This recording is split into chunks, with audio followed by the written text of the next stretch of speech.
Today I'm going to read from the PC World magazine. There's Braille on two sides of the magazine. There's Braille on one page and Braille on the page to the right. So the article I'm going to read is called "Feature the Essential Phone is a Beautiful Example of Everything That's Wrong with Android" by Michael Simon. Stop me if you've heard this one. An Android phone maker comes along with a hot new premium handset that promises to deliver everything we've always wanted: speed, good looks, and performance. This time around, it's Andy Rubin's Essential Phone, the latest handset, vying for hundreds of your hard-earned dollars, with the promise of offering the most complete Android experience around.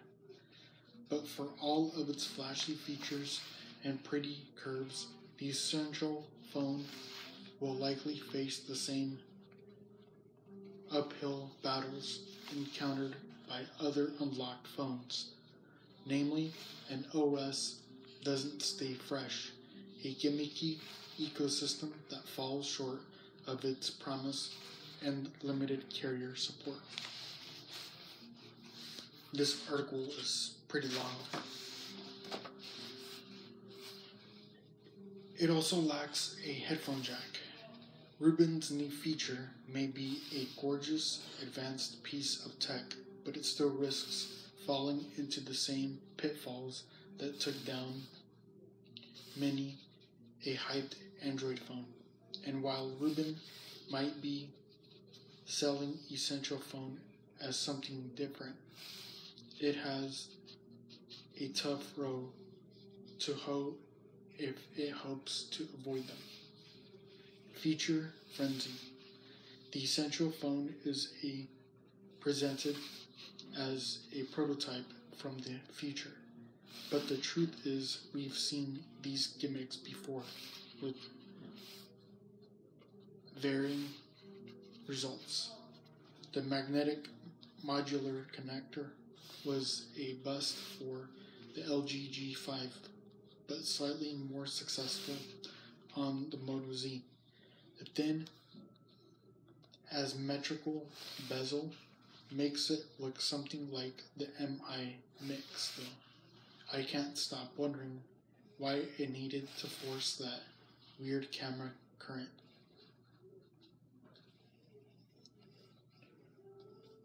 Even with the dual camera system, which Essential claims is the world's thinnest, is fairly ho-hum these days.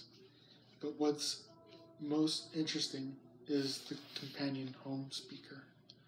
The renders we've seen look fantastic, and Essential says that the speaker automatically connects to new and existing devices.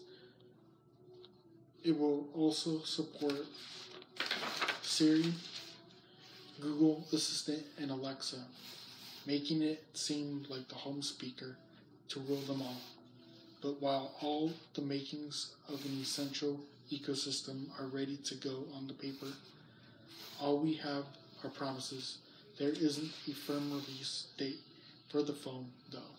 Rubin hopes to ship it within 30 days, and just a single mod is currently available for the pre-order. And without a price or even a vague launch window, the home speaker is even further away from the release than the phone.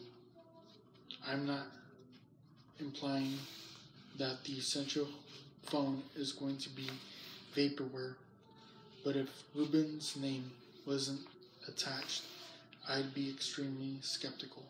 Between the phone, the high-priced mod, and the home speaker that seems too good to be true, it's hard to not see shades of LE, Eco, and Essential.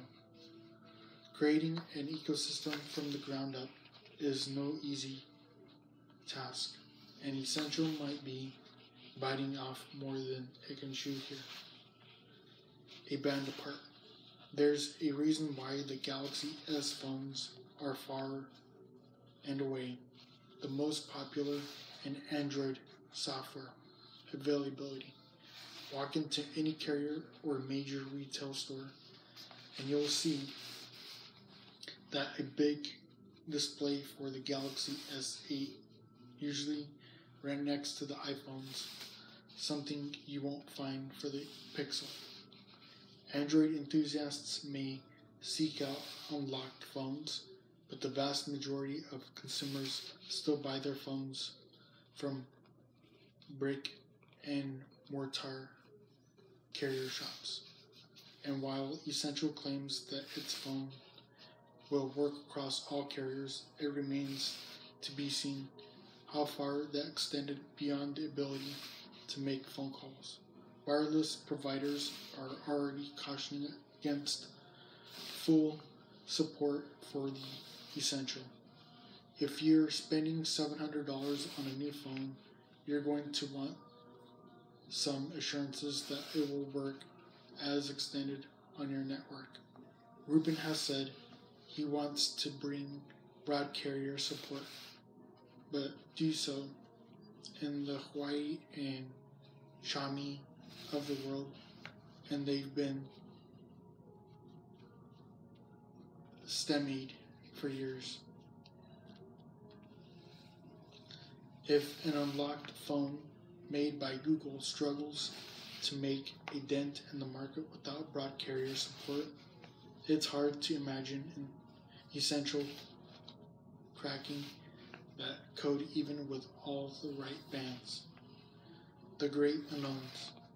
For all the extension of the phone, there's a lot about the Essential phone that we don't know. The biggest question is battery life.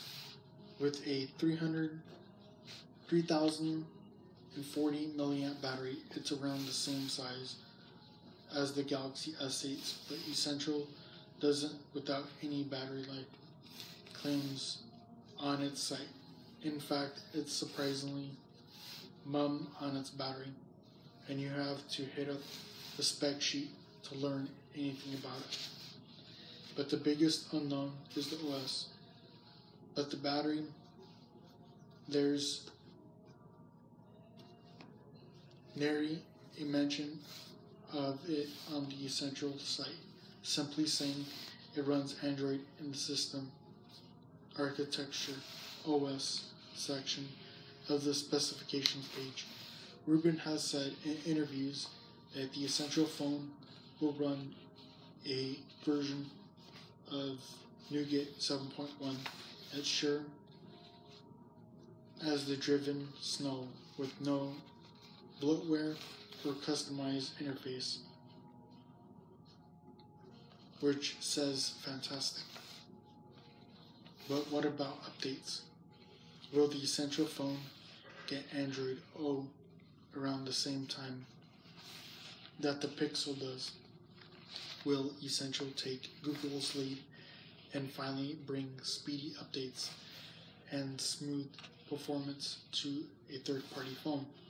The Pixel changed the game when it came to Android updates. Google's engineering process made its first phone a beautiful marriage of hardware and software, and we've yet to see a handset that can rival it in terms of OS performance.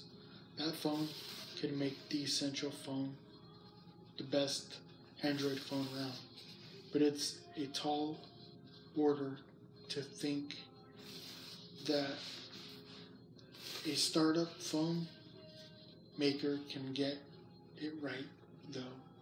One realmed by Ruben, especially when heavyweights like LG and Samsung have struggled so mightily. Jacked up. For everything that Essential is promising with its new phone, there's one more thing you won't get: a headphone jack. Instead, you'll get a USB-C dongle first. LA, the phone 7, iPhone 7. Apple may have been able to get away with this, although sales of the handset haven't exactly been robust. But it's just one more unnecessary hurdle for the Essential phone to overcome. And if other Android phones are any indication, customers aren't buying. For example, HTC took a similar tack with its U series of phones. But even with the superior sound, the U Ultra didn't exactly fly off its shelves.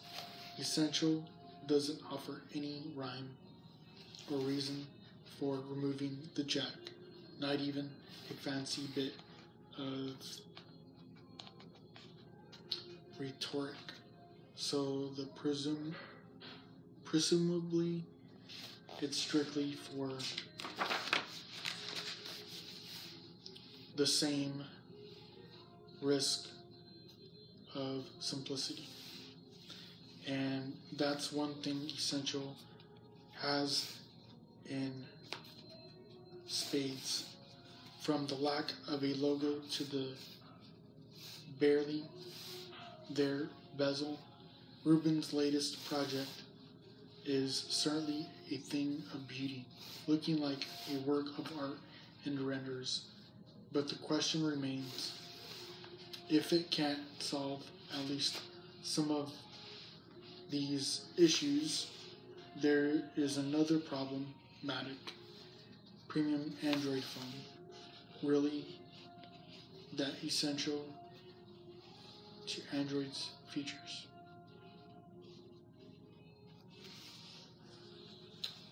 It didn't make sense there. Let me read the sentence again. But the question remains, if it can't solve at least some of these issues, is another problematic premium Android phone really that essential to Android's future? Okay, that's the end of the article. And I am reading from an older PC World magazine, July 2017. So yeah, I apologize, guys, if I was reading slow. It's just because in newer Braille materials, they changed everything. The contractions are the same. However, it's grade 3 Braille instead of grade 2. Grade 2 is easier to read because everything is contracted, meaning that some of the words and small phrases are at least a few dots instead of the whole word. So, for example, the word there, it's just 2 little dots. It's .5 and then the symbol the, which is dots 2, 3, 4, 6 in Braille. So pretty simple. But they screwed up the contraction again. So that's why I was reading slow. But I hope you guys enjoyed my Braille reading, and if I ever get any Braille books in the mail, I'm more than happy to read you guys a chapter. So maybe do like an ASMR reading or something. So let me know what you guys thought of it. Comment below and tell me if I did a good job and so on. And give this video a thumbs up. And please subscribe for more content. Definitely appreciate it. Talk to you guys soon. Take care. Have a good day.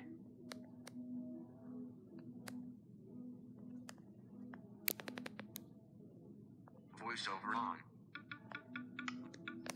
Close button. Battery's dead. Camera. Stop recording video.